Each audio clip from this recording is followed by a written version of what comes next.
Ажылык жана умра ибадаты ыйык Мекке шаарында болот. Меккеге барган киши сөзсүз сүйүктүү пайгамбарыбызды саллаллаху алейхи вассалам зиярат кылуу үчүн Мадина шаарына да барат.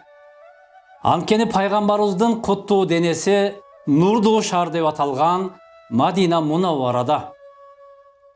Жер бетинде эң ыйык жер Каба жайгашкан Меккеби же пайгамбарыбыздын денеси коюлган Мадинабы деген суроо Ибн Уқайл Ал-Хамбали деген улуу заттан сурашат. Анда ал, эгер үй катары сурасаңар, анда пайгамбарыбыздын мубарак денеси коюлган бөлмөдөн Аллахтын үйү Кабатулла ыйык деп жооп берет. А эгер максатыңар үйдүн ичи болсо, анда бөлмөнүн ичиндеги улуу заттын денесин таразанын бир тарабына, ал эми Кабаны, арш, күрсүнү жана башкалардын баарын экинчи жагына койсоңор да, пайгамбарыбыздын улуулугуна, урматына эч бир макулкаттар тең келе албайт. Алла Таалам: "Ва ма арсалнака илля рахматал лил аламин" Биз сени бүткүл ааламдарга мээрим катары жибердик деп айтат.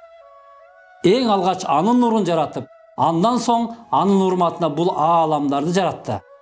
Урматтуу мусулман бир туугандарым, келиңиздер, ушул сүйүктүү улуу пайгамбарыбызды жана жер бетинин эң ыйык жерлеринде Кабанын жанында Аллах үчүн ибадатка жана зияратка барууну ниет кылыңыздар.